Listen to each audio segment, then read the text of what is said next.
Des humains ordinaires qui réalisent des choses extraordinaires. Je suis Jonathan Belleroux. Je suis Camille Serme. Bienvenue dans Héros minuscules. Parce que le monde dans lequel nous vivons a besoin d'humanité et de jolies histoires. Ensemble, allons à la rencontre d'humains étonnants pour entendre, partager et s'inspirer d'un bout de leur vie. Et pour que leurs histoires impactent les nôtres à tous. Dans cet épisode, avec comme invité Marie, vous allez apprendre comment on passe de l'enseignement de l'anglais à celle du langage des abeilles. Comment passer d'un voyage d'itinérant à travers plusieurs pays à une petite bulle de paix au milieu de l'énorme ruche qu'est la ville de Paris. Et surtout, comment le fait de prendre soin de petites créatures minuscules peut permettre d'améliorer des vies. Un épisode didactique et émouvant, avec une petite surprise à la fin. Place à mon échange avec Marie pour parler des abeilles et des humains. Et bienvenue. Merci. Marie, je suis très heureux de te recevoir aujourd'hui dans Héros minuscules. En plus de ça, tu as bravé quand même la pluie, des côtes à vélo. Donc, c'est une présence qui se mérite. Tu vas bien ? Oui. Tu sais, on a une petite phrase. On aime bien commencer nos épisodes de podcast par une première question qui est un peu anodine, mais qui n'est pas finalement si anodine que ça vu la météo. C'est ça serait quoi la chanson qui représenterait ton ambiance, ta météo intérieure du jour ? Alors, c'est très simple. Ça serait Singing in the Rain. Ah bah Forcément. forcément. Oui. Moi, j'ai réfléchi. Du coup, je me suis dit que pour contrebalancer, c'était Sané. Tu vois ? Sané, na na na na na. Yesterday na. my life was still a dream. Yeah. Ah bah c'est impeccable qu'en plus t'enchaînes en anglais. Parce que du coup, je vais te proposer forcément de te présenter. Parce qu'en fait, il y a plein de sujets que j'aimerais qu'on aborde ensemble. Et forcément, ces sujets-là, ils vont peut-être découler, tu vois, de ton parcours, de ce que tu as fait avant, de ce que tu fais maintenant. Enfin, donc, c'est tout ça. Et donc, j'avais envie de te proposer de te présenter. D'accord. De me présenter qui je suis, c'est Ouais. ça. C'est à la fois très simple et multiple. Hein, donc, je vais aller au plus simple parce que j'ai l'impression que c'est ça que tu demandais. Et qu'est-ce que j'ai fait dans ma vie comme boulot, c'est ça. Par exemple. Et donc, je me présente. Je suis une femme, j'ai 2 enfants. C'est important de dire là. Je m'identifie en tant que femme. J'ai 2 garçons et je suis aussi grand-mère de 2 petits-enfants. Voilà, ça, c'est très important. Dans ma vie, j'ai été angliciste, prof d'anglais, spécialiste de littérature anglaise et américaine, etc. Et surtout, j'ai vécu dans l'anglais toute ma vie, ou c'est l'anglais qui a vécu chez moi toute ma vie. Voilà, la langue. Donc j'ai vécu dans une langue. Et avec des étudiants merveilleux. Et ça, c'était ma vie jusqu'il y a bientôt 8 ans. Voilà. Et puis j'ai autre chose que j'ai fait dans ma vie, à part chanter. Je m'occupe d'abeilles, en fait. Je m'occupe des abeilles. Voilà, des abeilles à Paris. En général, les gens font « Les abeilles à Paris ?» Bah oui, Oui. c'est ça. Attends, Je t'ai bouffé ta réplique. ouais, tu m'as bouffé ma réplique. Les abeilles à Paris. Oui, les abeilles à Paris. Et dans des endroits magnifiques. Et je m'occupe des abeilles parce que, effectivement, la terre nous parle et ça serait bien qu'on écoute. Eh ben justement, Donc les abeilles nous parlent aussi. les abeilles parlent. Oui, J'aime bien l'image. ouais. Et justement, il y a plein de choses déjà sur lesquelles j'ai envie de rebondir. Parce qu'en fait, Effectivement, tu as bouffé ma réplique, mais j'imagine que c'est parce que tu as l'habitude qu'on te dise « Attends, des abeilles à Paris ?» Mais Oui. c'est vrai que Ouais. rien qu'en préparant un peu cet épisode, on a parlé un petit peu, tu vois, de toi, de ton parcours, et puis on entendait des remarques comme attends, une apicultrice à Paris, ça n'a Oui. pas de sens. Oui. Sauf que toi, ta carrière, tu l'as faite aussi à Paris. Oui. Ok, de prof d'anglais, Oui, dans le 6e. d'angliciste, dans le 6e, Oui. donc plein centre. En plein centre. Ok, Oui. pour ceux qui ne connaissent pas Paris, on est proche de la Seine, proche de la Fontaine Saint-Michel, on est dans le quartier latin, Oui. des petits cafés, des petits pavés, des petites rues piétonnes, des librairies de partout. Sauf que comment on passe d'angliciste, prof d'anglais, à apicultrice, où il y a d'ailleurs un joli mot parce qu'il y a le mot happy dedans. Oui. C'est vraiment happy. Happy. Est-ce que tu peux m'expliquer ce qui Happy t'a... teacher, happy cultrice. Happy teacher, happy cultrice. Oui. En fait, on passe pas. C'est les deux se font ensemble. Mais comment toi t'as découvert l'apiculture et comment et qu'est-ce qui t'a tu te rappelles ce qui t'a motivé au Oui, début? très bien. Oui.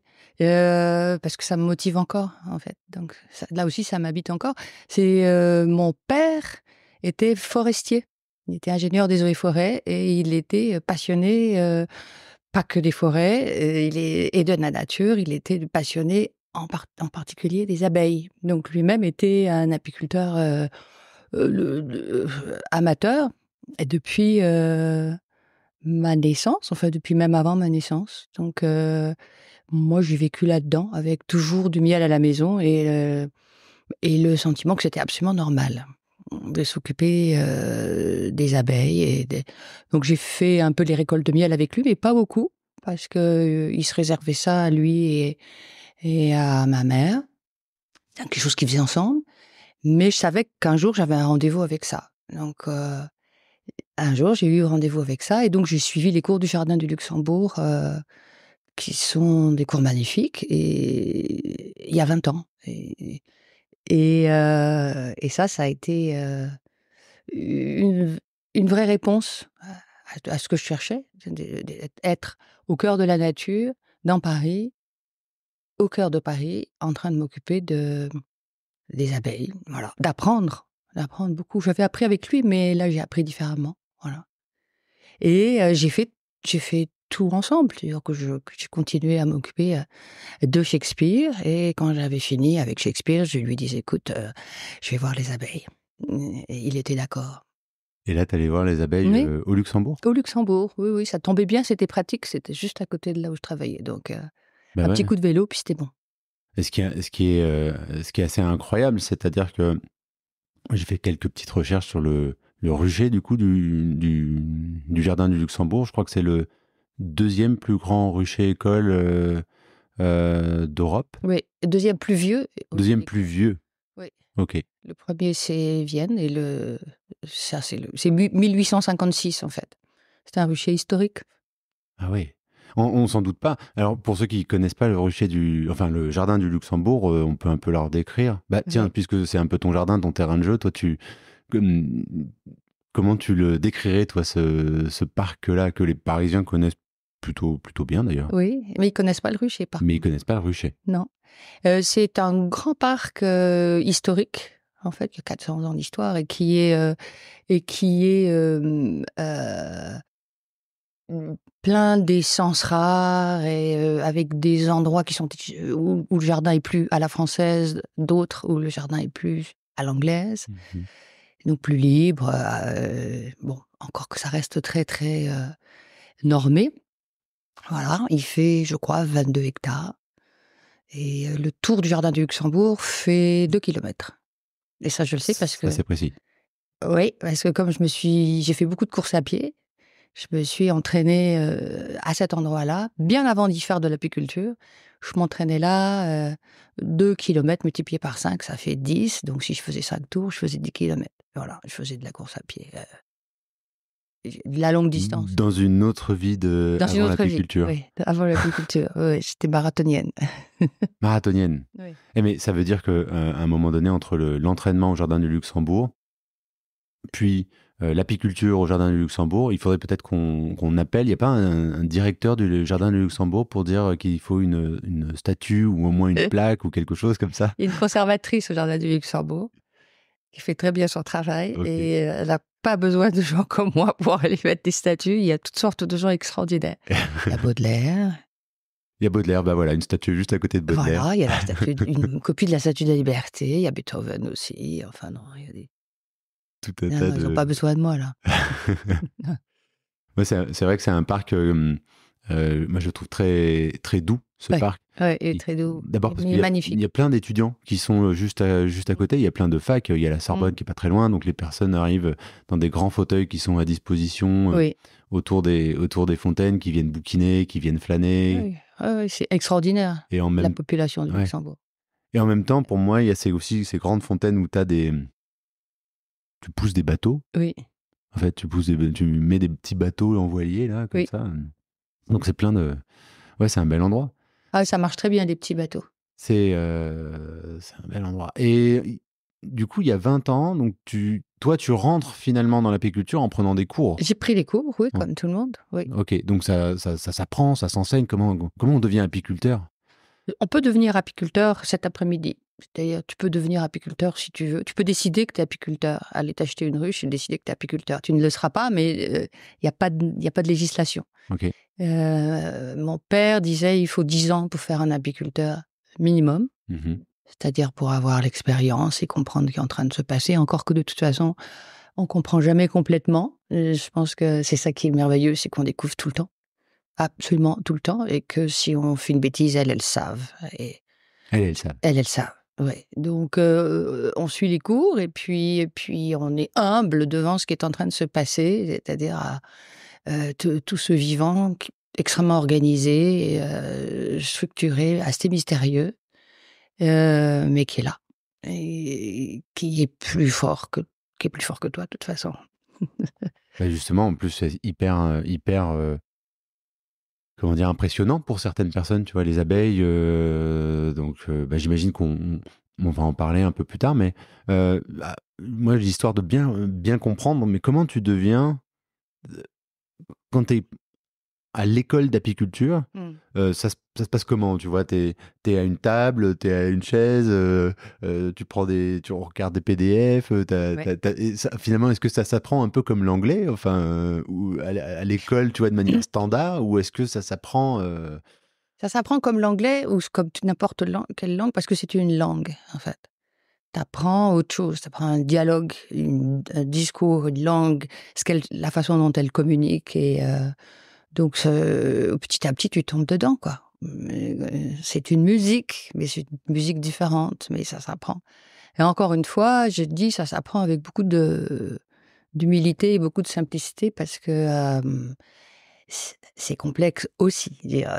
Donc, à la fois, c'est simple, on se bat pour le vivant, elles sont en permanence dans la compréhension, la survie de ce qui la compréhension de ce qui leur arrive, la survie par rapport à ce qui leur arrive. Par exemple, en ce moment, il pleut énormément et il fait froid. Le printemps est horrible. On a plutôt le plus long mois de novembre qu'on ait connu. C'est à peu près ça. Et donc là, les abeilles sont en mode survie. Et nous, notre boulot actuel, c'est de les aider à survivre. Il n'est même pas question d'aller leur prendre du miel. Elles n'en font pas, puisque la nature ne donne rien en ce moment. C'est très, très dur. Donc, voilà. Donc, comment on apprend? On apprend avec des cours théoriques. Et on apprend après des cours pratiques dans le Jardin du Luxembourg, avec ces ruches qui sont là. Il y en a 23.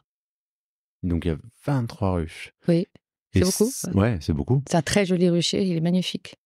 Alors, justement, par rapport à ces ruches-là, depuis combien de temps il y a Enfin, il y a le rucher école, ça, mais on en a parlé, mais les ruches à Paris, ça s'est développé, est-ce que ça s'est développé ces 10-15 dernières années ou c'est juste qu'on en entend beaucoup plus parler qu'auparavant? Parce que c'est vrai que c'est un peu plus courant. Non, non, ça s'est développé récemment. Ouais. Il y a 20 ans, lorsque j'ai suivi les cours, j'ai eu aucune difficulté à m'inscrire. Parce que c'était pas très couru, c'était pas très tendance, c'était pas compliqué de s'inscrire. Il Mmh. y avait pas la queue. Et puis petit à petit, j'ai vu, puisque j'y suis restée une fois que j'ai commencé à suivre les cours, je me suis dit: «Je ne pars plus de là». Donc j'y suis restée, puis je suis devenue donc responsable d'équipe, enfin et cetera.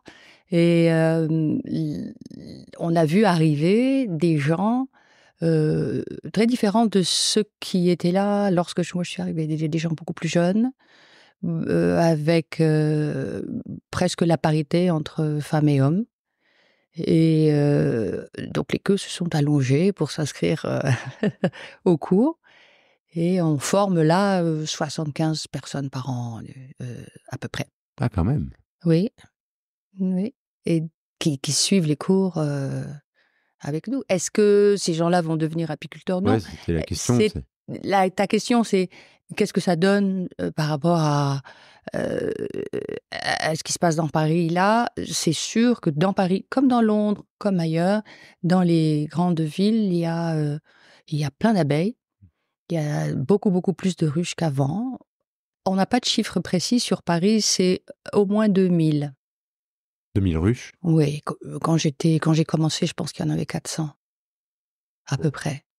Ça change beaucoup de choses parce que il y a pas 4 fois plus d'arbres qu'avant. Ouais. Il y a pas 4 fois plus de fleurs qu'avant, même si on met quelques petits parterres Mmh. au pied des arbres, c'est pas ça qui va faire. Un arbre en fleurs, c'est 1 hectare de prairie plantée. Donc, il faut beaucoup d'arbres pour nourrir 2000 ruches. Ouais. Donc ça joue. Alors, c'est devenu très tendance. C'est devenu, on dit que l'abeille est sentinelle de l'environnement, oui. C'est-à-dire qu'elle t'annonce à l'avance ce qui est en train de se passer. Nous, on a vu le réchauffement climatique, on le voit, depuis des années. On voit les signes, on voit comment les floraisons sont plus précoces, on voit tout ça. Du temps où moi j'ai commencé, parce que faire de l'apiculture, ça m'a mis pas que le nez dans les ruches, mais le nez en l'air aussi. C'est-à-dire que quand tu es apiculteur ou apicultrice, tu connais la météo. Et tu te souviens de la météo du mois dernier, et même d'il y a 6 mois, et même de l'an dernier, parce que tu sais. Et tous les jours, tu te lèves et tu te dis, le ciel, il fait quoi? Comment c'est? Il pleut, il fait froid, est-ce que les abeilles, comment vont-elles réagir? Ah tiens, elles vont là manifestement, elles vont rentrer du miel, et cetera. Donc voilà. Donc ce côté abeille sentinelle de l'environnement, et donc je m'occupe des abeilles parce que moi-même, je m'occupe de la planète, en Ouais. gros, c'est devenu assez tendance. Oui. Voilà. Ah ouais, ouais, ouais. Mais alors, d'ailleurs, il y a même un petit côté, bobo aujourd'hui. Oui, Heu, clairement. Bobo, hipster, bah, tiens, je m'occupe d'abeilles, je vais mettre des abeilles Oui, dans mon jardin oui. ou dans ma résidence secondaire Et sur mon toit.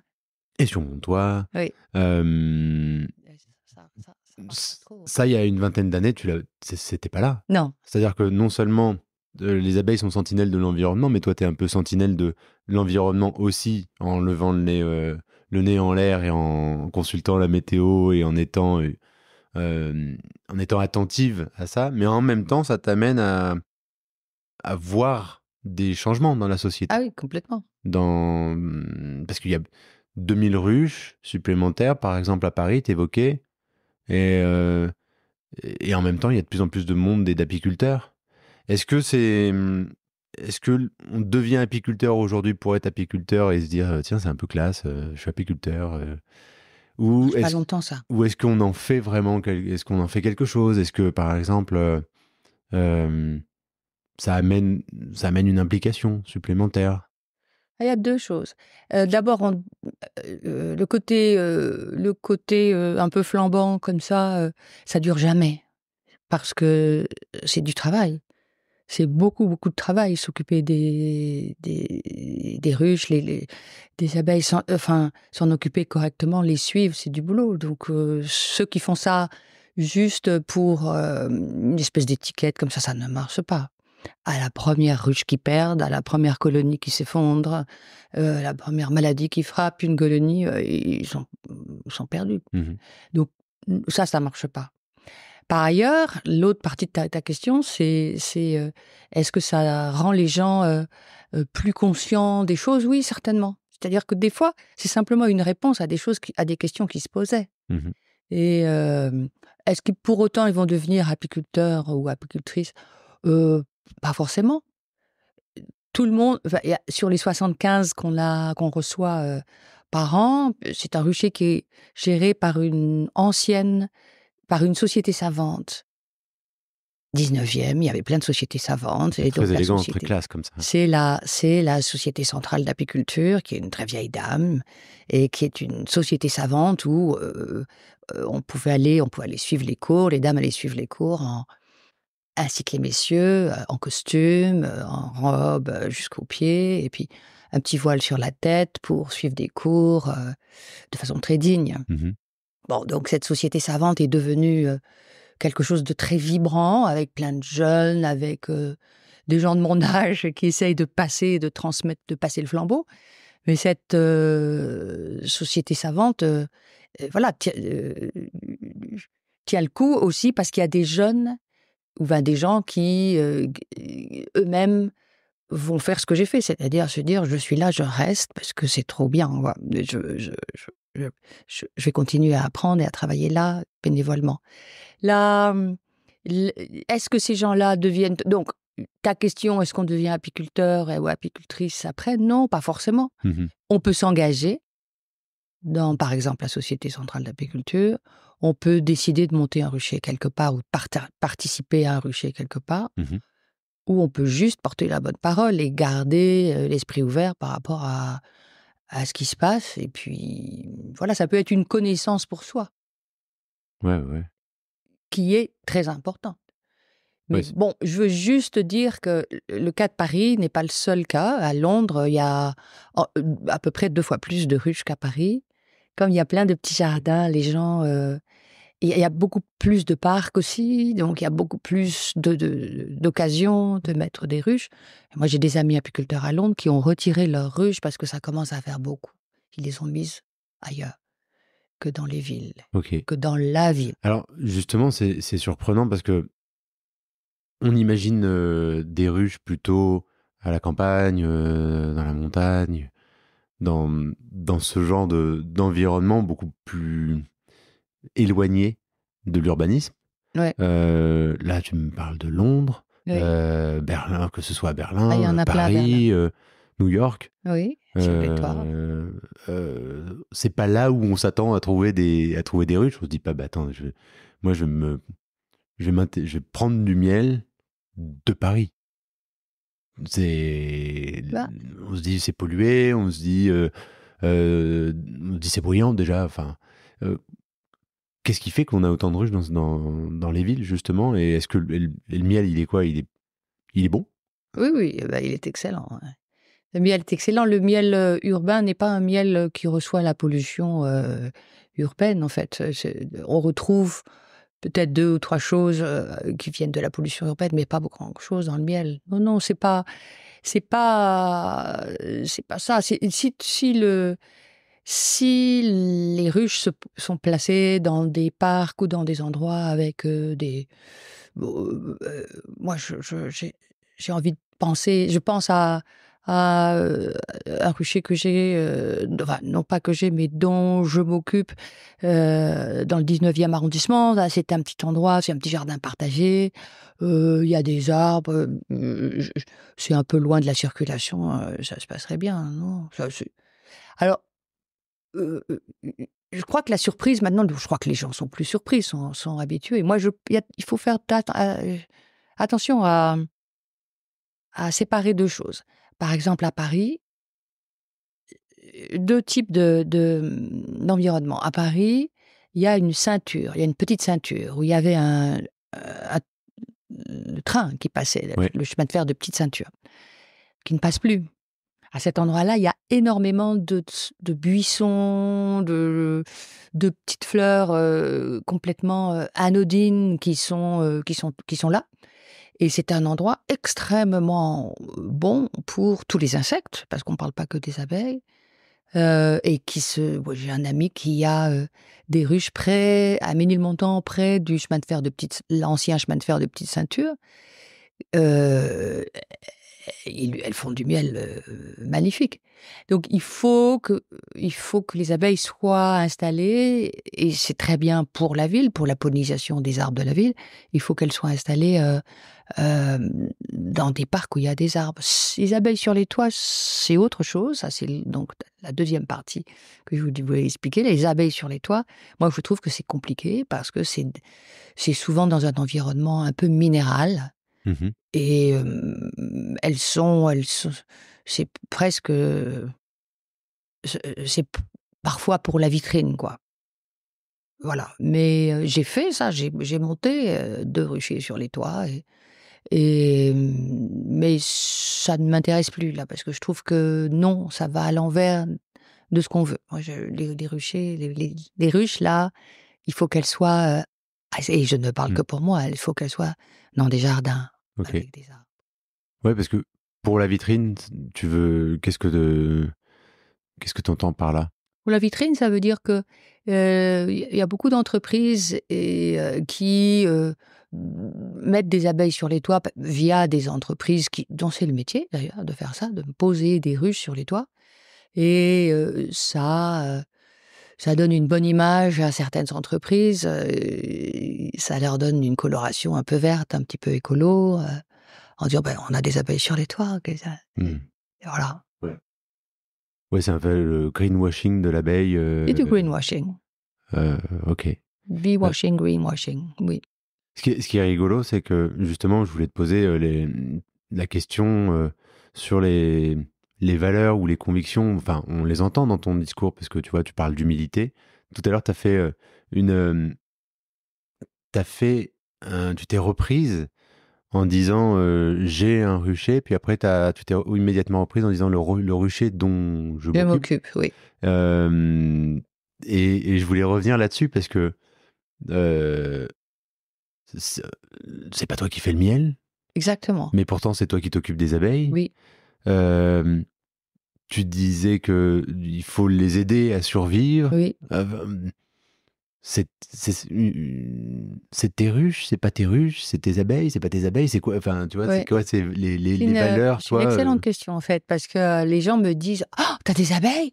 Tu fais du miel ?» Et à chaque fois, ma réponse, un peu classe, comme ça, mais bien ordinaire, et ma réponse c'est « Ah, c'est pas moi, je fais pas de miel. » Alors les gens sont très étonnés, on me regarde, Oh, l'apicultrice qui veut pas de miel. et puis ils comprennent que je dis « C'est pas moi qui le fais, c'est les abeilles. »« Ah oui, mais oui, d'accord, oui.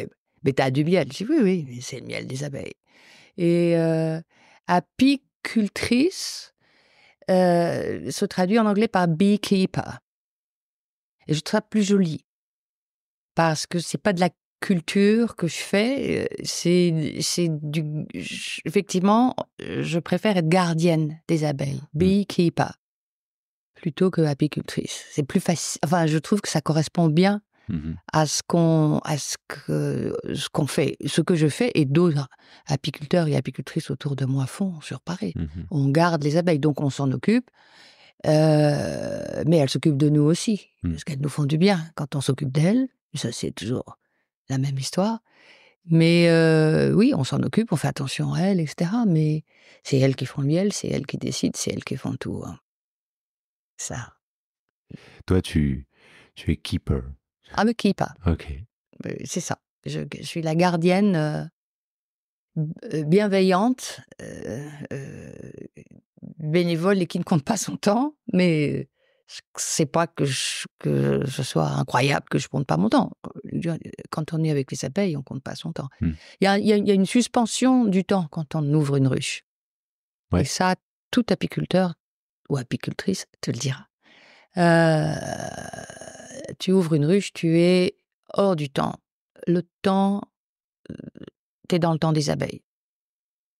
Justement, en fait, ça fait super bien le lien avec ce vers quoi j'avais envie de t'emmener ensuite, c'est on ressent quoi quand on ouvre une ruche euh, dans... Parce qu'il y a plein de choses autour des abeilles. Il y a des personnes, ça les passionne. Il y en a, ça... Tout de suite, ils sont paniqués. Tu vois, on connaît le truc de l'abeille au bord de la piscine. Et puis, on a tous connu quelqu'un qui...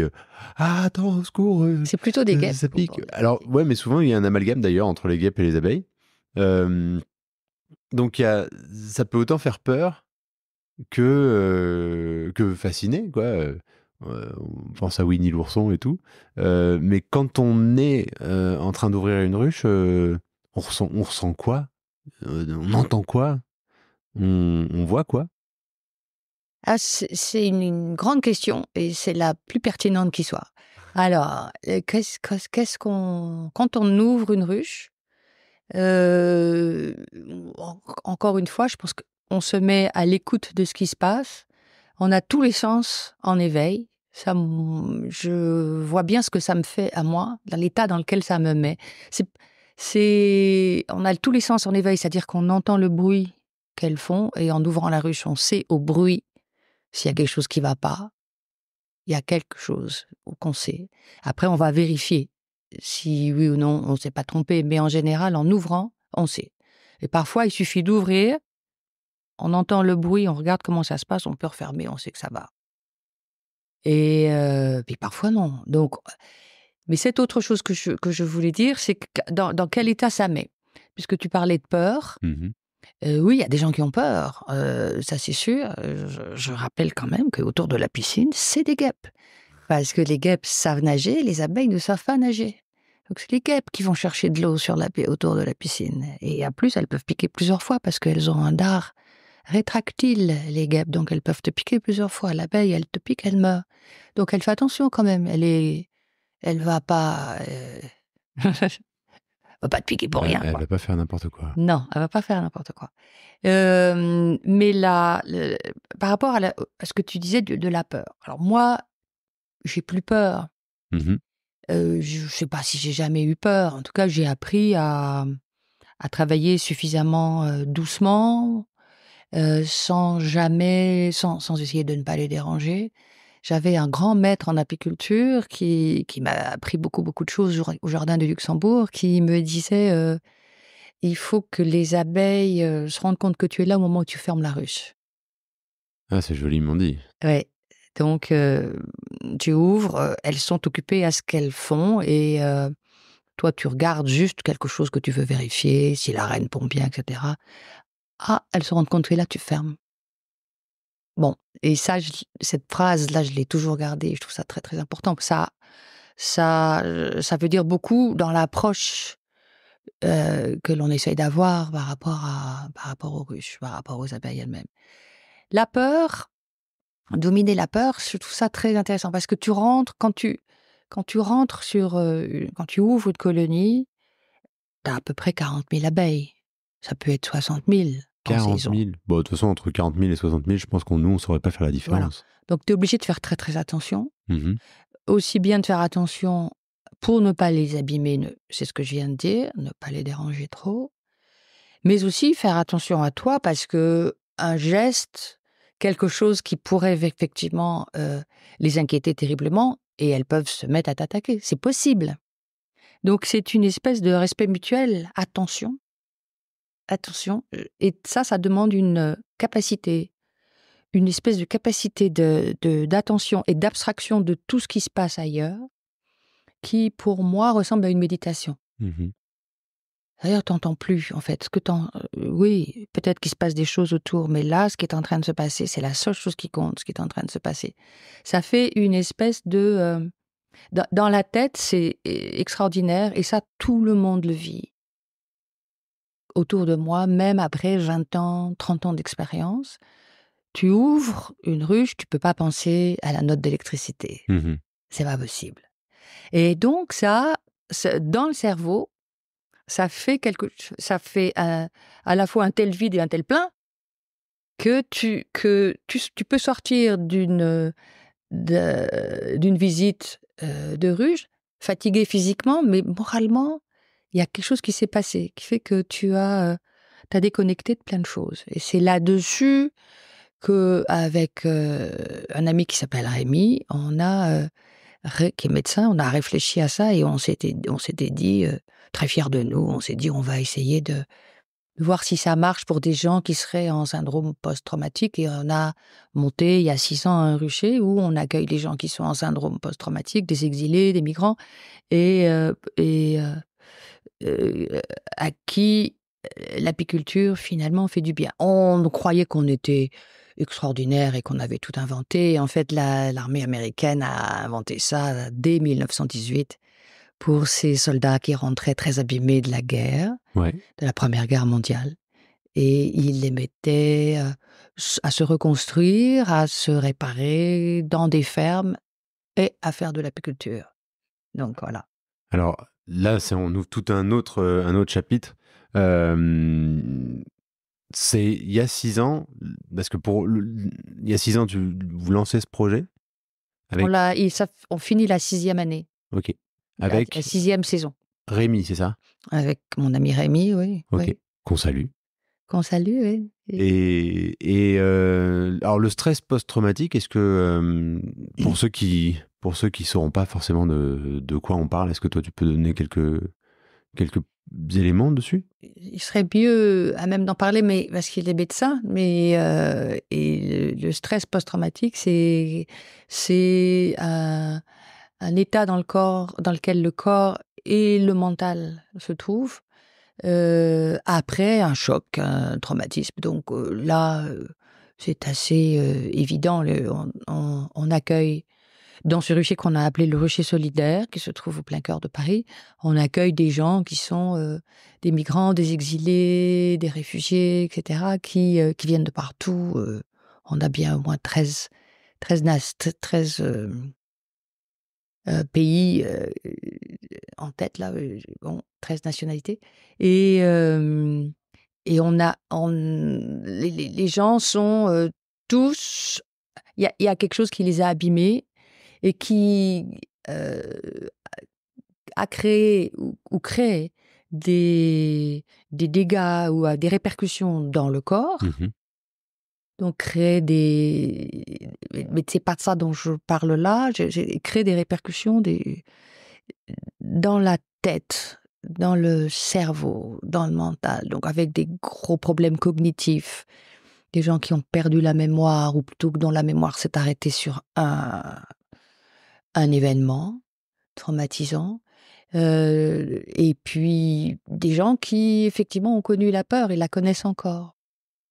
Et l'idée, c'est que si on domine la peur des abeilles, qui est quand même une peur tout à fait naturelle, on n'a pas envie de se faire piquer, est-ce que en approchant comme ça à la fois le vivant, je me reconstruirai pas en accompagnant le vivant, en devenant gardien de ce vivant, mais aussi en dominant moi ma propre peur. Et beaucoup des gens avec lesquels on fait de l'apiculture dans ce rucher solidaire disent avoir apprivoisé leur peur.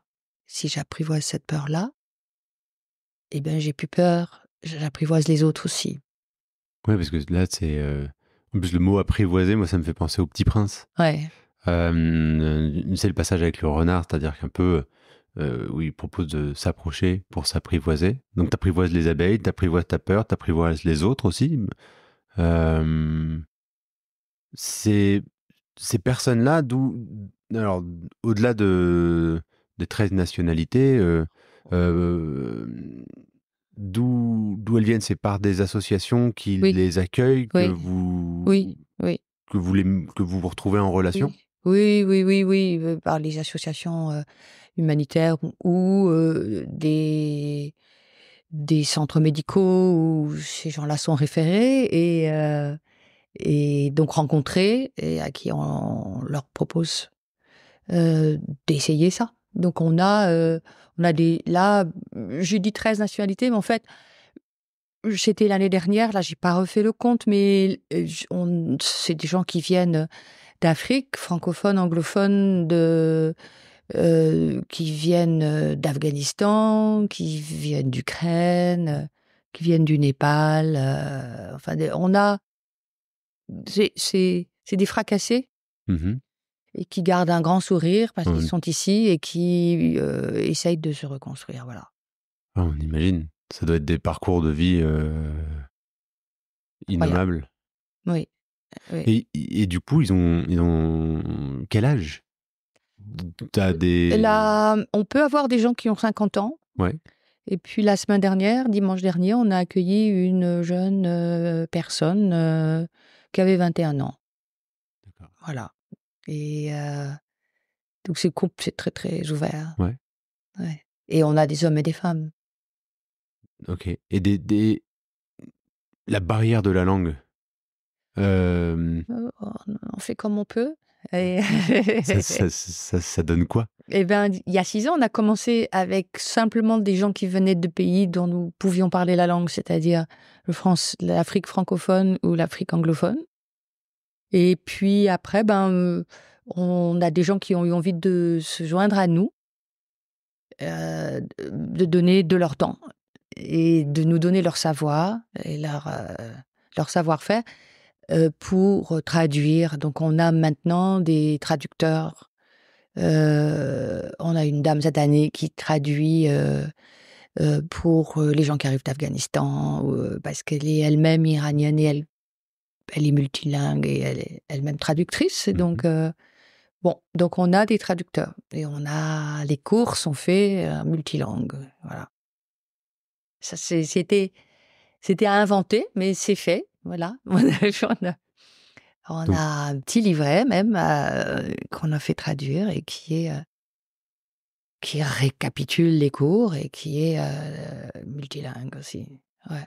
Oh, et puis, donc à la les base, gens avec lesquels on travaille et qu'on reçoit sont des gens qui eux-mêmes suivent des cours de français, qui sont apprenants.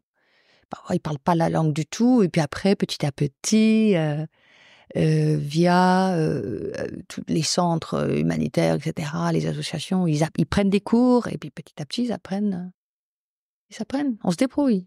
puis ils pratiquent aussi pendant les cours d'apiculture, j'imagine. Ah bah complètement. Donc, Complètement. Ils apprennent. dans le parcours, c'est quoi? C'est une année? Oui, c'est une année, mais ils restent. Hein. Ceux qui veulent rester restent. D'accord. On a des anciens qui restent. Et les anciens qui restent et qui se sont bien familiarisés avec tout cela et qui ont suffisamment appris, deviennent eux-mêmes formateurs. Ils deviennent formateurs Oui. dans l'asso? Oui, enfin, dans le Rocher solidaire. Oui, dans le Rocher solidaire, oui. Ils deviennent eux-mêmes formateurs. Et ça, c'est formidable. Donc à la base, ils arrivent, c'est ça que je trouve beau, moi, fracassés, Oui, avec une langue qu'ils connaissent pas, oui. et peut-être même Sidérés. un métier, ou en tout cas des compétences qu'ils n'ont pas en apiculture. Puis pour certains, ils terminent, derrière, ils ont appris une langue, ils ont appris des compétences, Oui. puis ils les transmettent. C'est ça. Et alors ça, c'est idéal parce que ça se passe pas toujours comme ça. Pour la bonne raison qu'il y a des gens qui sont fatigués et puis ils peuvent lâcher, etc. Mais c'est des gens qui arrivent, et c'est important que tu parles de compétences, c'est des gens qui arrivent avec des compétences eux-mêmes. Ils ont eu des métiers dans leur vie antérieure. Oui, ils n'arrivent pas sans rien. Ils ont eu des métiers, ils ont fait des choses. Mais ils peuvent pas du tout s'en servir ici. Pour 2 raisons. D'abord parce qu'ils n'ont pas la langue, et l'autre raison, c'est que comme la plupart du temps, il y a tout un parcours assez difficile. Et ça, c'est un understatement. C'est une litote. Parce que c'est un parcours très très dur pour obtenir des papiers. Donc pour avoir le droit de travailler, même s'ils maniaient parfaitement la langue française, il faudrait qu'ils aient le droit de travailler. Donc ils peuvent pas appliquer, travailler, se servir de ce métier qu'ils connaissent. Donc là, quand ils apprennent ça, par exemple, l'apiculture, ils apprennent peut-être un métier, mais surtout, ça leur fait du bien parce qu'ils apprennent des compétences, de nouvelles choses. C'est très bon d'apprendre. C'est très bon. C'est très, très valorisant pour soi-même. Les gens qui arrivent fracassés, comme je viens de le dire, sidérés, qui doivent apprendre énormément de choses, savoir comment notre société fonctionne et les arcanes de toutes les administrations qu'il va falloir, toutes ces arcanes qu'il va falloir traverser pour obtenir un permis de séjour ou quelque chose et finalement avoir un boulot. Ça s'apprend, mais c'est dur. Là, ils viennent apprendre un peu de l'apiculture et ça fait du bien. Mais ils n'apprennent pas que l'apiculture, ils apprennent à être ensemble. C'est tout un groupe, donc tout un groupe de gens qui apprend et qui se fait du bien réciproquement en étant ensemble. Au milieu de tout ça, ils arrivent à Paris, comme tu dis, dans des démarches administratives, et puis d'un coup, ils se retrouvent, pouf, hors du temps. Oui, hors du temps. Comme tu le décrivais tout à l'heure. C'est hors du temps doublement parce que c'est volontaire. C'est hors du temps parce que quand on ouvre une ruche, comme je te l'ai dit tout à l'heure, c'est hors du temps. C'est le temps de l'abeille.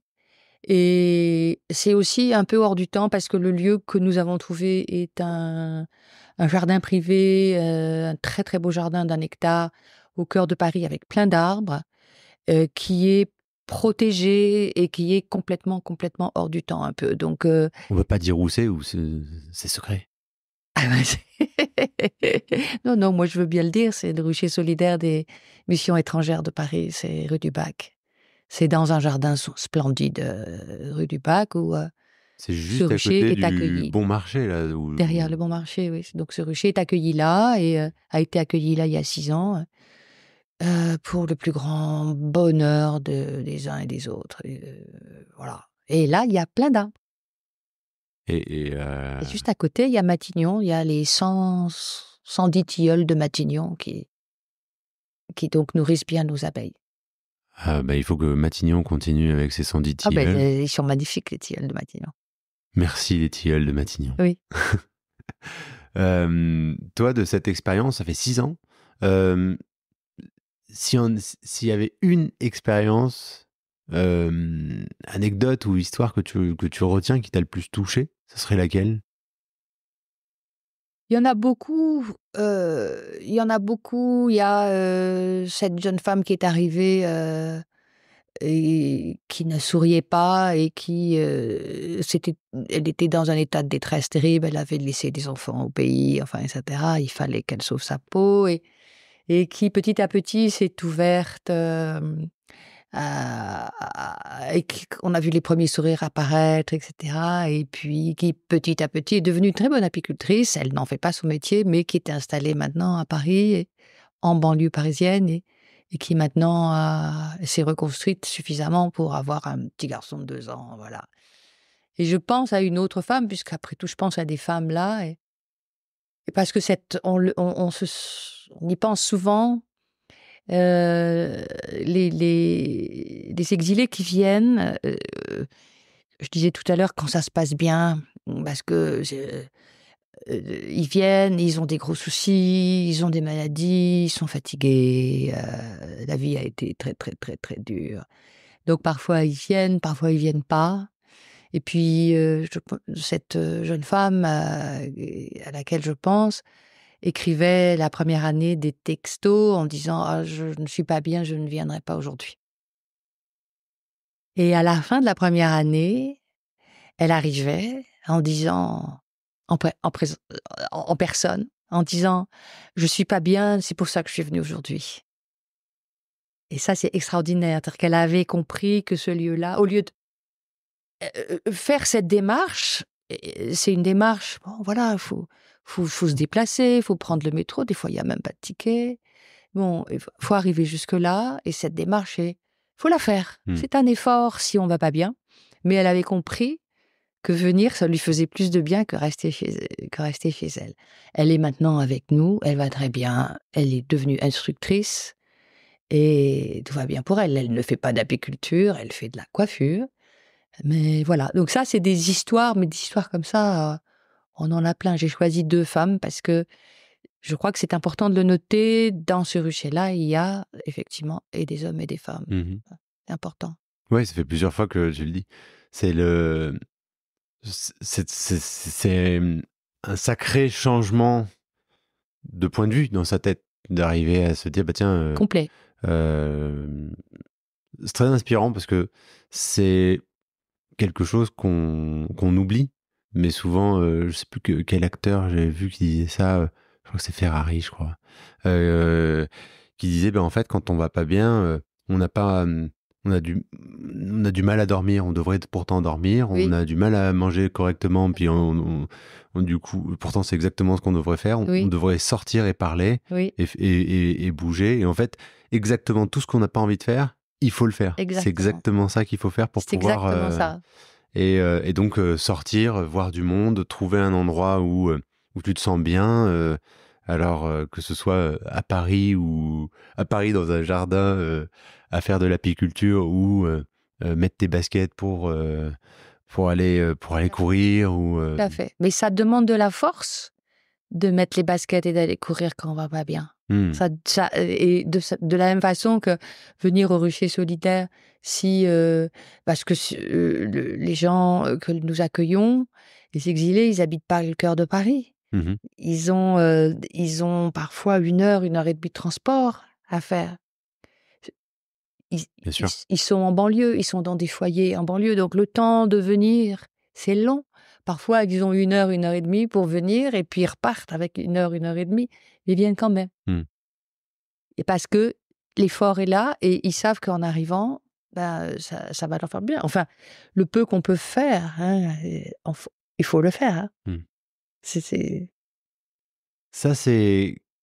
Vous vous attendiez à, à voir ce genre d'histoire, à voir ce genre de retour il y a 6 ans? Je crois qu'on ne savait pas à quoi on s'attendait.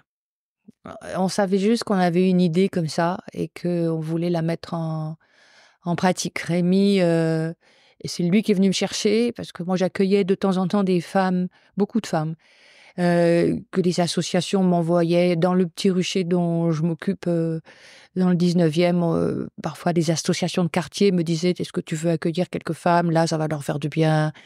Il y a un petit jardin partagé, elles vont aller sentir des essences de leur pays, elles vont sentir de la menthe, et puis tu leur parles d'abeilles, etc. Ça va leur faire du bien. Donc je faisais ça, c'était pas grand-chose.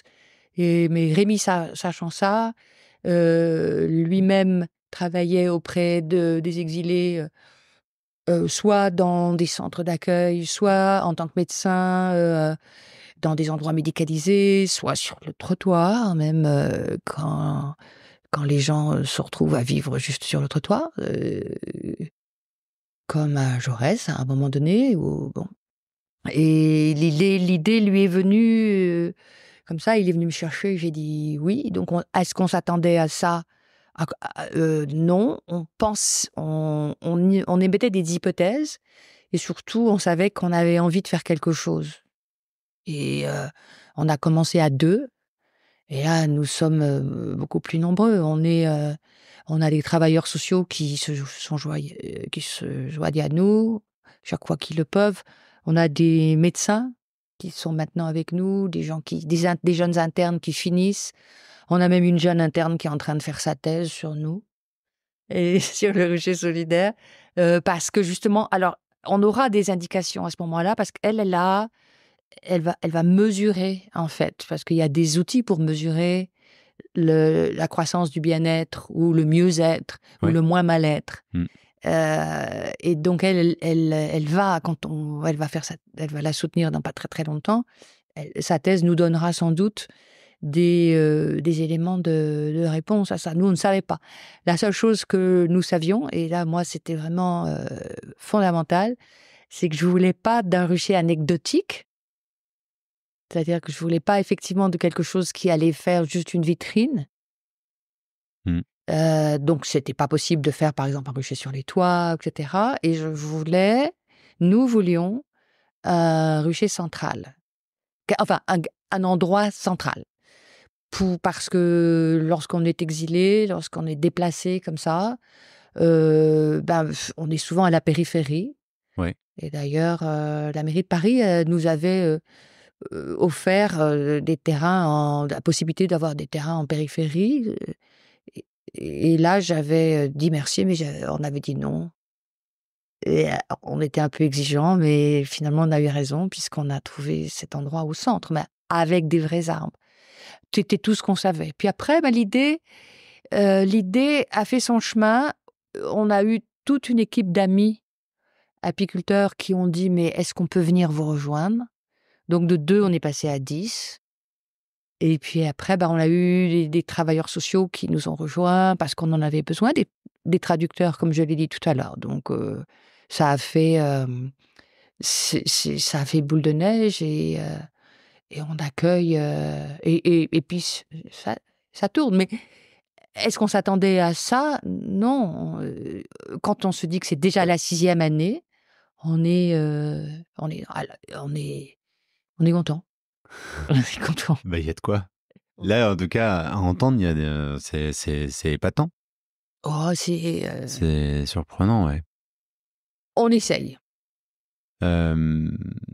Après, je pense que, tu vois, parce qu'il y en a certains, à mon avis, qui vont entendre ça, qui vont se dire, c'est génial, enfin, tu vois, tu pars avec une idée, tu lances, puis ça prend, puis il y a le côté très participatif qui fait que tu commences à 2, puis t'es 10, puis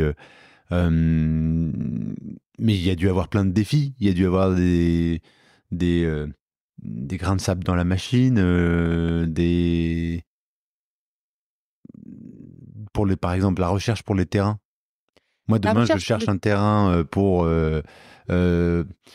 mettre des ruches à Paris.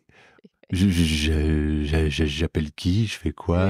Oui, mais il y a dû avoir des noms, il y a dû avoir des... Oui, en fait, pas beaucoup, parce qu'on a préparé un petit dossier et puis on est allé le montrer partout. On a contacté les uns, les autres, y compris la mairie. Donc,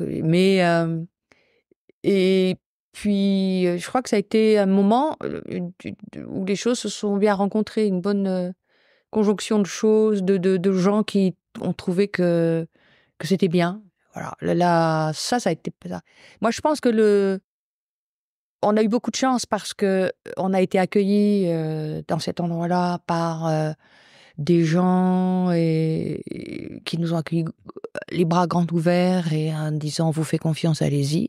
Ça, c'était merveilleux, absolument merveilleux. À ton avis, c'est grâce à quoi, ça? Qu'est-ce qui a permis ça, parce que confiance? Je pense que ça devait répondre à une question que d'autres gens se posaient, je crois. Puis peut-être que les gens se sont dit, on va leur... Ils ont des bonnes têtes, on va voir. On n'avait pas... Après, les défis... Alors, les défis, c'est souvent des défis personnels. Parce que moi, j'avais jamais fait ça. C'est-à-dire, je ne suis qu'apicultrice amateur. Et donc,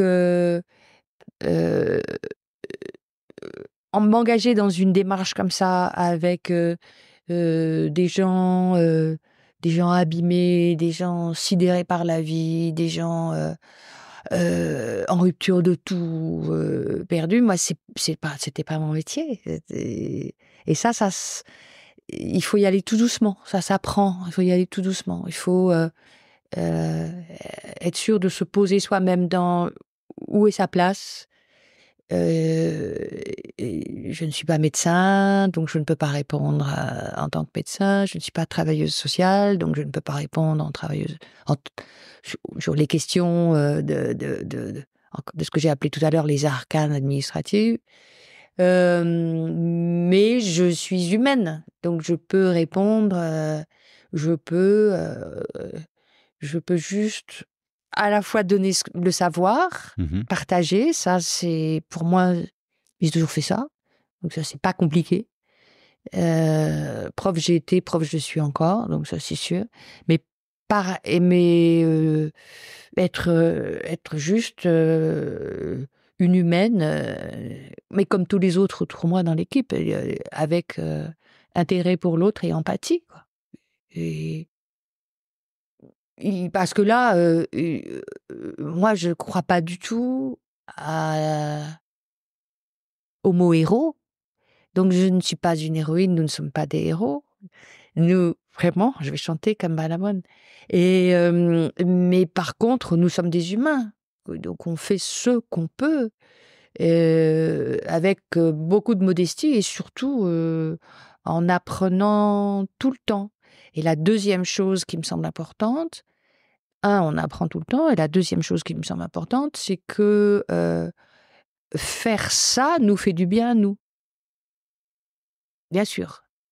Dans ce jeu-là, je pense que toutes les balances sont fausses. Il n'y a aucune mesure à prendre. On donne, on reçoit. Et ça, c'est fondamental. Et c'est ça qui nous anime aussi. On est heureux d'y être. Bien que tu disais qu'il y avait des parcours de vie hyper compliqués, abîmés. Certains pourraient se dire ah non, mais moi j'aurais trop peur, tu vois, j'aurais trop peur des émotions que je pourrais avoir, je saurais pas quoi dire, je saurais pas quoi faire, qu'est-ce que je peux dire à ces personnes-là. Moi je sais pas mon problème, c'est que je sais pas ce que je vais faire ce week-end, et eux leur vie c'est un parcours de 10 ans ultra chaotique avec où ils ont rencontré la mort. Comment moi au centre de Paris je me situe par rapport à tout à fait. Et ça, c'est très, très juste. Donc, et je crois qu'il y a un seul mot qui répond à ça, c'est le mot respect. C'est-à-dire que il faut... Je crois que pourquoi c'est le seul mot qui compte? Parce que oui, il y a de l'émotion. Et moi, les premières fois, j'étais complètement débordée par l'émotion. Et c'est là où je dis que j'ai été vraiment aidée par mes amis qui étaient soit travailleurs sociaux, médecins, qui m'ont parlé de ça. Je suis allée chercher, j'ai dit donnez-moi des clés parce que moi je ne sais pas et je suis débordée par l'émotion. Et quand je vois quelqu'un qui a traversé, qui est venu de son pays et qui a été 6 ans sur la route, baladé de pays en pays et qui arrive là et qui est fatigué, je ne sais pas comment faire. Ou en tout cas, je veux pas que mon émotion me déborde au point que je sois inutile finalement. Parce que alors ça, c'est par ce que je vis là. C'est hors de propos là. C'est pas la question, l'émotion. Là, la question, c'est la question du respect et d'un langage, d'un dialogue d'humain à humain. Et bien sûr, je sais ou je devine des horreurs qui ont été traversées, mais la question n'est pas là. La question est comment je peux faire là pour t'aider ou vivons quelque chose ensemble, parce que la seule chose de vivre ça ensemble va te faire du bien à toi, et accessoirement, ça me fait du bien à moi aussi. C'est très, très important de garder ça en tête. Et là, j'ai appris énormément. Ok. Ça fait partie, du coup, les solutions que tu es allé chercher, c'est celles que tu viens de citer. J'ai demandé... On se concentre sur ce qu'on vit ensemble, maintenant. Oui. Oui, c'est ça. Okay. Sur ce qu'on vit. Ce qui n'empêche pas de demander comment tu vas. Ouais. Et d'écouter les réponses, etc. Mais les réponses... alors ça, l'expérience de ces 6 années, les réponses sont souvent des réponses extrêmement brèves et assez nobles. Oh, ça va, c'est un peu difficile là, mais on rentre pas sur ce sujet-là parce que c'est pas le lieu, justement. Il peut y avoir un temps après pour une aide sur quelque chose de ponctuel, etc. Mais je pense que L'idée, c'est qu'on est tous on est des individus, nous sommes des individus, des humains, et qu'on se regarde, voilà, avec intérêt et respect. Intérêt et respect. Ouais. Il n'y a pas de problème de religion, de couleur, d'avoir Non, avoir plusieurs nationalités comme ça. non, on va. Il y en a dans le lieu où nous sommes, qui est un lieu en fait religieux. Ça ne pose aucun problème, Mhm. aucun. La moitié des gens avec lesquels nous travaillons sont,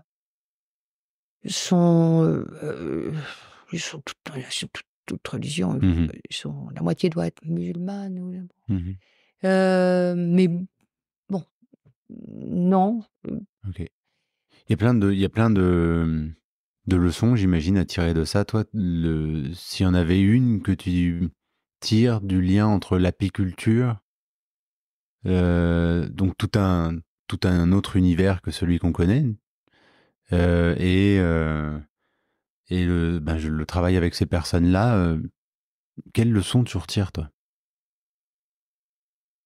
Il y a Je sais pas si c'est des leçons, et il y a sûrement des fils à tirer entre ce qui se passe avec, les abeilles, ou la préoccupation, autour des abeilles, c'est-à-dire s'occuper du vivant, et puis là, s'occuper de gens, ou en tout cas aider des gens qui Sont vont vivants pas aussi. très bien, et qui sont aussi vivants, et qui sont, mettons, dans un vivant, chaotique. Donc moi, je pense que c'est une id je pense qu'il faut être à l'écoute, et en fait, on est à l'écoute, aussi bien à l'écoute, quand on ouvre une ruche, on est à l'écoute, d'un langage, et là, il faut être à l'écoute de ce qui se passe, dans leur vie. Si on peut aider un peu, c'est bien, mais bon. Hem, Tant mieux si ce que nous savons en apiculture, nous, l'équipe, peut aider un peu les gens que nous recevons. Tant mieux. Tant mieux si notre intérêt pour l'abeille, qui est un insecte libre. Je crois que, je ne sais pas si je te l'ai dit tout à l'heure, quand tu disais tu as des ruches, je n'ai pas de ruches. Mhm. Je me demande si ce sont les ruches qui m'ont pas un peu, hein. Et elles sont. Donc, l'abeille est libre en elle-même, hein. Elle est migrante, elle passe son temps à changer de job à l'intérieur de la ruche, tout le temps. Tu crois qu'elle est nourrice? Ah ben non, elle est passée, cirière. Ah ben non, elle est plus cirière. Ah ben non, elle est gardienne, et puis après elle devient butineuse. Là, et elle change de job tout le temps. J'ai dit qu'elle était libre parce qu'effectivement elle est migrante, elle bouge, elle en a marre, il y a trop de monde, elle part, c'est un essaim, et cetera. Et puis elle se défend, bon, et puis c'est un esprit collectif, puisqu'en fait une ruche est une entité collective. En fait, on considère une ruche comme un individu. C'est-à-dire, oui, il y a 40 000, 60 000 abeilles, mais il y a une intelligence collective de la ruche. Tout est décidé ensemble. C'est pas très bien qui décide quoi, mais tout est décidé ensemble. Donc, il y a quelque chose du collectif permanent qui se discute avec leur petit langage à elles. Et d'une certaine façon, les abeilles, comment comment elles se reproduisent, comment elles se nourrissent, comment elles se défendent, etc. Où elles habitent, ce sont des questions qui en fait concernent aussi les gens que l'on accueille. Mhm. Et d'ailleurs, nos cours sont bâtis comme ça, c'est-à-dire sur des problématiques qui sont des problématiques d'insectes, mais qui sont aussi des problématiques d'humains, et qui sont des problématiques naturelles. C'est où je vis, où je me reproduis, comment je mange, où je me nourris, comment je me défends. Et je crois que là, il y a des fils qui se tissent en permanence, et c'est quelque chose qui leur parle, bien sûr. On revient toujours à ça. Ouais, il y a une sacrée leçon et sacrée métaphore de leur parcours, de leur Ah oui, vie. c'est certain. Ouais, c'est certain. Il y a 20 ans, quand tu as commencé à apprendre l'apiculture, t'imaginais enfin, Non, ouais, qu'à travers l'apiculture, au premier cours que tu as pris, tu allais finalement apprendre tout ça? le premier cours que j'ai pris, je me suis dit: «Je veux rester là». C'est la seule chose. Je suis trop bien là. C'est trop bien. Être en train de m'occuper des abeilles en plein cœur de Paris, dans le jardin du Luxembourg, je ne pensais qu'à ça en me disant: «C'est bon, je bouge plus, je reste». Ah ouais?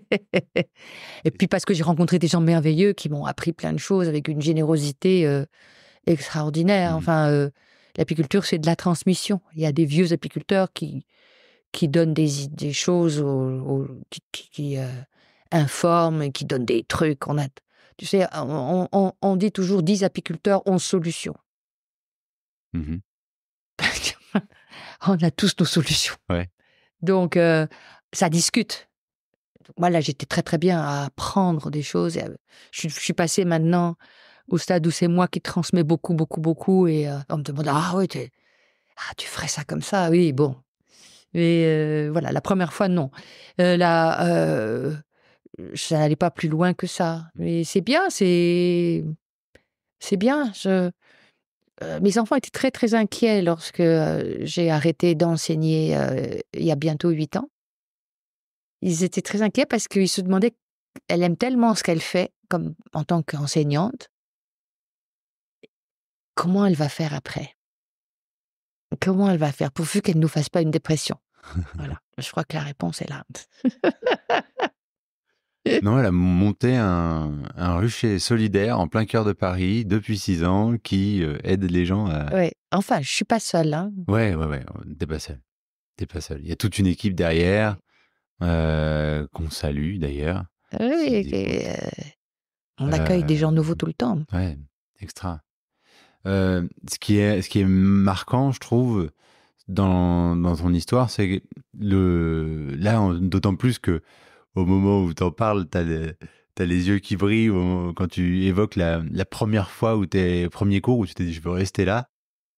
C'est, le coup de cœur que tu as eu Oui. et peut-être qu'il y avait un autre coup de cœur par rapport à la transmission, avant, dans ta carrière professionnelle. Certainement. Et c'est comment ce coup de cœur-là, tu l'as amené tu l'as développé, tu l'as écouté, tu l'as utilisé, puis ensuite tu l'as mis au service encore une fois avec une équipe, mais mis au service d'autres comme ça. Hem, pour les personnes, tu vois, qui écoutent et qui ont des passions, mais qui se disent pas, qui se questionnent en se disant, bah tiens, voilà, qu'est-ce que peut-être je pourrais faire, il y a un truc qui me plaît. Quel conseil finalement tu pourrais donner pour qu'une personne passionnée qui aurait envie d'aider, tu vois, peut-être dans l'intégration sociale, peut-être dans l'écologie, écoute davantage cette passion, cette envie-là, Et fasse quelque chose avec. par exemple? Moi, je crois que lorsqu'il y a une passion, c'est très, très difficile de lui dire non. Donc déjà, je pense que quand les gens sont passionnés, ils sont déjà sur la bonne voie. Parce que au fond d'eux, il y a quelque chose qui parle et qui va demander, en disant: «Je veux faire, je veux être là». Bon, et je pense que il faut je pense qu'il faut parler aux autres. Moi, je dirais, il faut parler. Il faut parler pour voir s'il y a pas d'autres gens qui auraient envie, de faire quelque chose. Prendre le temps de bien savoir ce qu'on veut faire et puis laisser la place à la surprise, à la surprise. Lorsque j'ai arrêté de travailler, lorsque j'ai pris ma retraite, j'ai eu 2 jours de flou. Parce que moi, j'avais un métier qui faisait que je devais travailler l'été pour préparer le programme que j'allais enseigner, à la rentrée de septembre. Donc en fait, je travaillais tout le temps, avec grand plaisir, parce que j'apprenais tout le temps. Mais et lorsque, à la fin de cette année-là, en juin, je me suis trouvée à ne pas avoir à travailler pendant l'été Travailler, ça voulait dire lire, ça voulait dire préparer des cours, etc. Quand j'étais en vacances, mais je préparais en même temps, tous les matins, des cours. J'ai eu un moment euh, de flou. Je crois que ça a duré 2 jours, 2 ou 3 jours. Un moment de flou où je me suis dit: «Mais qu'est-ce que je vais faire maintenant?» Et j'avais, une amie qui elle-même était pédiatre et qui, dans sa vie, accompagnait aussi était dans une association où elle accompagnait, des gens qui avaient besoin de son aide. Elle faisait de l'alphabétisation, et cetera. J'étais bluffée, moi, quand j'étais une jeune maman, j'étais bluffée par cette femme qui était pédiatre 3 jours et qui faisait de l'alphabétisation 2 jours. Alors je me disais ça, je la trouvais absolument extraordinaire. Elle était extraordinaire et lorsque je me suis arrêtée de travailler, elle m'a dit, parce que j'ai pris un café avec elle et moi j'étais prête. Je me dis: «Mais comment je vais faire? Je vais m'engager dans tel truc, tel truc, tel truc» et elle m'a dit: «Prends le temps. Prends le temps là, attends. Oh, oh, oh. Retiens tes chevaux. Prends le temps de voir ce qui va venir» et elle a eu raison. Elle a eu raison, donc j'ai pris le temps et puis petit à petit, c'est venu. Donc à la fois parler, Mhm. prendre le temps, puis quand c'est bon, y aller. La seule chose qu'on risque, c'est de se tromper, hein, et puis de rater. Bon, bah, c'est pas bien grave. C'est pas bien grave, de toute façon. Mais encore une fois, faut essayer un peu. Bon, bah, c'est une sacrée leçon. Je Oui, pense que ça parlera j'espère. Mais à certains, tu vois, moi, cette je idée de pense pas que prendre ce le temps. soit une leçon, mais Bon, on va dire un partage alors. oui, c'est mieux, oui, c'est un partage. Tu préfères. On arrive à la fin de l'épisode, du coup, ben, pour faire écho à ce que tu viens de dire sur le fait de prendre le temps, merci d'avoir pris le temps. Bienvenue. Il y a une, il y a des, il y a encore quelques questions qu'on pose.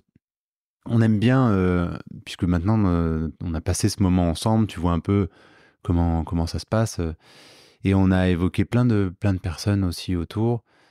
J'ai bien noté que le mot héros, tu l'apprécies pas forcément, mais pour nous, euh, toutes les personnes que tu as pu un peu évoquer sont un peu de ce qu'on appelle, nous, des héros minuscules, parce qu'on a notre définition, en fait, Oui, de ce que ça veut dire. Mais euh, toi, tu l'as un peu donné, ta définition. Tu vois, tu dis, moi, on est simplement des humains. Mais comment tu te définirais, toi, alors pas le mot héros minuscule, mais ces humains qui font, voilà, que tu peux côtoyer, qui font des choses à leur petite échelle, à leur échelle, je vais plutôt même dire ça, mais qui participent à quelque chose qui fait la différence, tu vois, comment tu les appellerais? Si c'est pas héros minuscule. héros minuscule, ça me va bien. C'est héros tout seul parce que je trouve pas que ce soit que nous soyons héroïques, de quoi que ce soit. Et, j'aime bien la conflagration entre héros et minuscule. Ça fait une belle explosion, ça. Bon. Et je ne sais pas si je peux répondre avec une phrase. Je vais répondre avec un mot. Je vais répondre avec une histoire parce que mon père était résistant à l'âge de 17 ans. Et il a fait des choses, il était dans le réseau de la résistance de la Voie du Nord, dans le nord de la France, avec son père. Et quand je lui ai fait raconter, ça, j'ai des enregistrements de lui me racontant, des choses qu'il a faites et cetera. Et je lui disais: «Mais papa, tu avais 17 ans». Et il n'en tirait aucune gloire. Il disait, je lui disais: «Mais tu fait ça?» et il disait: «Mais il fallait le faire». Posez pas de questions, il fallait le faire. Avec une modestie, une humilité et en même temps une certitude au fond de lui qu'il fallait le faire, c'est tout. Et ben, je me compare absolument pas Et je ne compare pas ce que je fais à ce qu'il a pu faire lui, au risque de sa vie, à 17 ans. Mais de temps en temps, il faut juste se dire, bah non, il faut le faire. C'est tout. C'est une, c'est une nécessité, et puis faisons-le. Et c'est vrai que j'ai utilisé des termes tout à l'heure en disant, il faut être ensemble, il faut s'écouter, etc. Bah oui, euh, faisons-le. Faut le faire. Il faut le faire, c'est tout. Bah, faisons-le. Et merci d'avoir été ensemble pendant un temps, pendant ce moment-là. C'est chouette. Et merci à toi. T'aurais un autre héros minuscule à nous recommander qu'on pourrait aller enregistrer? Qu'on pourrait aller croiser de ta part, peut-être quelqu'un qui... t'en as évoqué plein, donc... mais peut-être quelqu'un qu'on n'aurait pas évoqué ou... Je sais pas. Il faudrait que je réfléchisse pour ça, moi, là-dessus. Parce que Ouais. je veux bien réfléchir. Ok, super. Super, bah tu nous diras. Oui. Souvent dans un parcours, en plus tout à l'heure tu as commencé en parlant de ton parcours de littérature anglaise, il y a des livres, il y a des films qui nous touchent et qui nous parlent, tu vois. Moi, je crois que souvent un livre qui nous plaît ou un film qui nous plaît, il dit aussi des choses un peu de nous. Donc j'aime bien demander si tu avais un livre ou un film, ou les deux, à recommander. Tu vois, le genre de livre ou de film qui peut-être t'a bouleversé, plu, accompagné. J'ai vécu ma vie dans les livres, alors c'est compliqué de faire un choix, tu vois, c'est pas possible. Les films, qu'est-ce que je pourrais te dire comme film? En fait,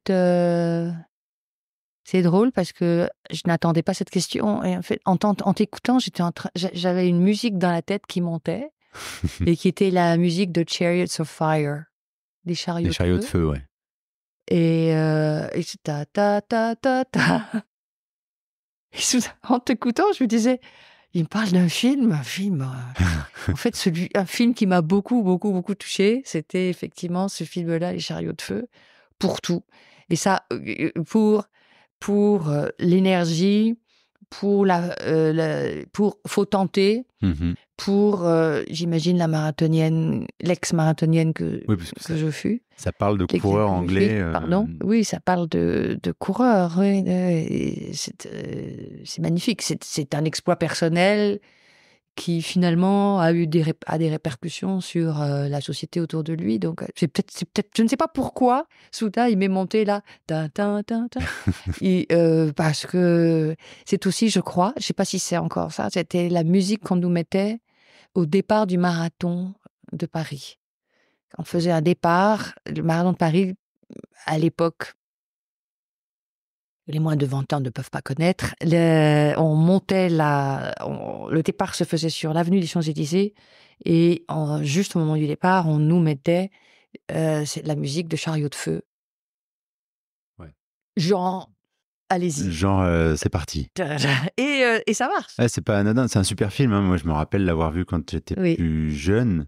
Un film anglais. Film anglais, Ouais. sur des universitaires à une Des époque où universitaires. des universitaires qui courent et qui sont pas encore professionnels. On est encore Non. sur le sport amateur. Oui. Et Oui, c'est tout ça. C'est amateur, c'est le sport. il court en chaussures ou il court en débardeur et en costume parce qu'en fait Oui, c'est à Oxford, je crois. absolument, absolument. Ils enlèvent juste Ouais, leur veste ouais. de costume. Mais ils se dépassent. Mais en même temps, c'est des humains très simples. Ouais. Donc, complètement. Chariots of Fire. Je pense qu'on a tous au fond de nous Chariots of Fire. Chariot de feu. Je suis sûre Ça qu'on donne envie on a tous cette musique au fond là. Ça donne envie de le regarder. Oui. On mettra le lien sur le film et la musique dans les commentaires de l'épisode. Écoute, s'il y a des auditeurs qui ont envie de te contacter ou de contacter l'association, comment ils font? L'association, c'est pas. Tu parles de Pas l'association, mais Le Rucher Solidaire, Le Rucher Solidaire, ou d'en savoir plus sur le Jardin du Luxembourg. Comment Eh ben, il faut m'écrire. Ok. Il faut m'écrire. C'est tout. Un mail. Un mail.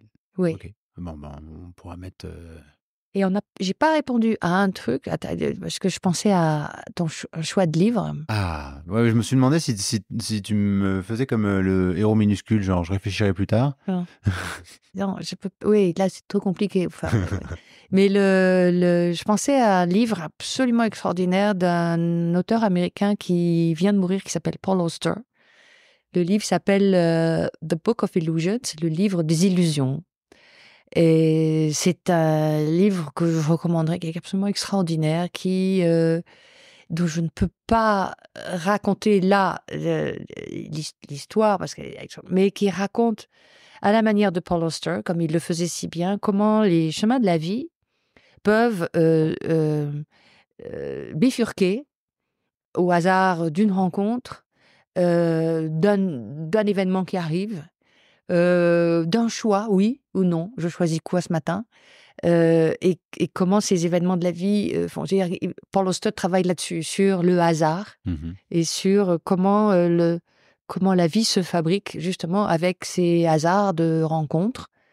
Et je pense que tout ce que je viens de dire, ça parle de ça. Ok, merci. Ça aussi, on le mettra en lien pour aller explorer les hasards des rencontres avec Paul Auster, mais en même temps au regard de ce qu'on a partagé ensemble. Exactement. Écoute, je te remercie beaucoup, maman. Et à bientôt. À bientôt, Jonathan. Merci d'avoir écouté cet épisode de Héros minuscule. Si vous êtes encore là, c'est que l'épisode vous a plu. Alors pour nous aider à continuer, on compte sur vous pour 2-3 actions minuscules. La première, vous abonner et mettre 5 étoiles. La deuxième, vous demandez quelles sont les 2 premières personnes à qui vous auriez envie de partager cet épisode et envoyez-leur un petit message. La troisième, pensez également à liker nos réseaux sociaux pour aller plus loin dans l'univers des héros minuscules. Et à très bientôt. Et on vous embrasse.